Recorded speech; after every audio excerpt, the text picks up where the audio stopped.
What is three parent baby, इसको समझने के लिए हमें सबसे पहले समझना है एक बहुत इंपॉर्टेंट सेगमेंट, वो है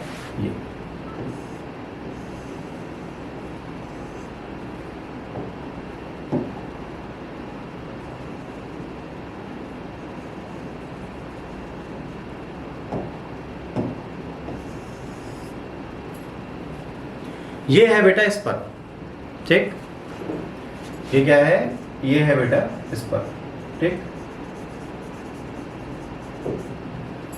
इस स्पर्म में आपने जब कभी भी मेडिकल साइंस में बात की, हमने भी अभी बात की, तो हमने ये बोला कि बेटा ये जो है ये इसकी क्या है, ये इसकी टेल है, ये क्या करती है, मूवमेंट कराती है।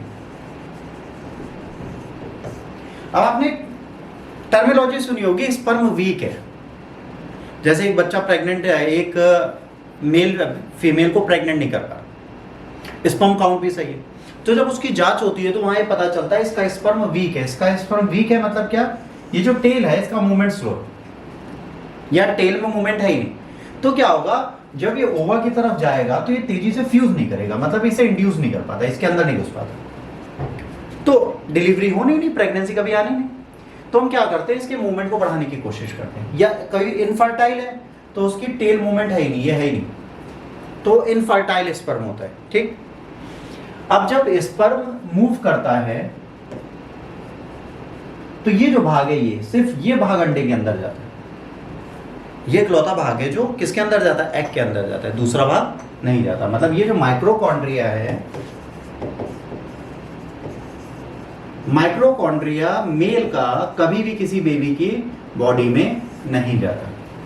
मतलब जो जेनेटिक डिजीज हैं, बहुत ध्यान से समझना, जो जेनेटिक डिजीज हैं वो 99% टाइम मदर की साइड से आती है। क्रॉनिक जेनेटिकल डिजीज किसकी तरफ से मिलेंगी, क्योंकि माइक्रोकॉन्ड्रिया किसका यूज कर रहे हैं, मदर। तो मदर का माइक्रोकॉन्ड्रिया यूज करें, क्योंकि मेल का हम यूज नहीं कर सकते। तो अगर कोई क्रॉनिक डिजीज आपकी जनरेशन में नानी को, नानी के फैमिली में किसी को है, तो क्या होगा, यहां तो डीएनए बन गया, ये पूरा डीएनए बन जाएगा, कोडिंग हो जाएगी 23 इनके 23 इनके, ये बीच में माइक्रोकॉन्ड्रिया बनेगा। ये जो माइक्रोकॉन्ड्रिया होगा ये किसका है, ये मदर का है। अगर ये फॉल्टी है तब क्या करोगे, अगर ये माइक्रोकॉन्ड्रिया फॉल्टी है तो क्या करोगे, तो एक ही ऑप्शन है कि हम एक अदर हेल्दी मदर उठाएंगे। हम क्या करेंगे, एक दूसरी हेल्दी मदर उठाएंगे, उसकी भी ये डीएनए कोडिंग होगी, इससे हम कोई मतलब नहीं रखेंगे, उसकी ये डीएनए कोडिंग हम एज इट इज छोड़ देंगे। यहाँ पर हम इसका ये हेल्दी माइक्रोकॉन्ड्रिया उठाएंगे और इसको हटा के इसकी जगह इसको ऐड कर देंगे। बहुत ध्यान से समझ, हमने क्या किया, ओवा और स्पर्म मम्मी पापा का है, बस जो माइक्रोकॉन्ड्रिया है ये ना माँ का है ना बाप का है, ये न्यू माँ का है, ये हेल्दी थी, इनका हम माइक्रोकॉन्ड्रिया उठाएंगे और उस ओवम में, उस अंडे में अनहेल्दी माइक्रोकॉन्ड्रिया हटा के हेल्दी माइक्रोकॉन्ड्रिया डाल देंगे। इस तरीके से क्या होगा, ये जो बच्चा होगा ये तो क्या हो जाएगा, 3 parent baby. It will known as 3 parent baby. ये 3 बच्चों का 3 जनक इसके होंगे और ये बच्चा तब पैदा होगा जब 3 लोग इसके साथ जुड़ेंगे। तो it is known as 3 parent baby. ये क्या कहलाएगा बच्चों, 3 पेरेंट बेबी कहलाएगा।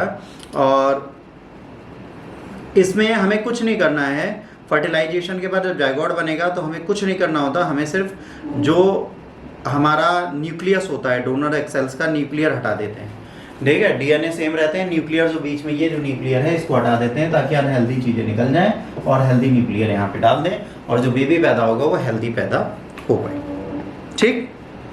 ये चीज यहाँ पे की जाती है। एक सिंड्रोम होता है जिसे बोलते हैं like syndrome, LEIGH, like syndrome.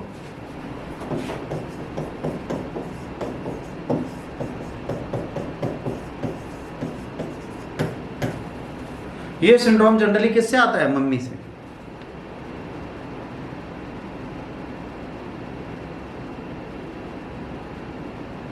बच्चा बहरा हो सकता है, उसकी बॉडी का इन्फेक्शन हो सकता है, ठीक है, ग्लूकोमा हो सकता है और कैंसर्स हो सकते हैं, लाइट्स आइज से सीधे सिम्टम्स खराब हो सकते हैं।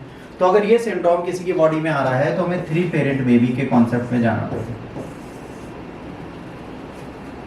कभी कभार फेटस की भी जांच की जाती है, आपको पता है ये चीज़, जो गर्भ में बच्चा है उसके भी सैंपल्स लिए जा सकते हैं। तो जब ज़रूरत पड़ती है तो हम इतनी सारी जांचें करते हैं और चीज़ों को देखते हैं। यहाँ पे ख़त्म होता है हमारा हेल्थ का पूरा चैप्टर।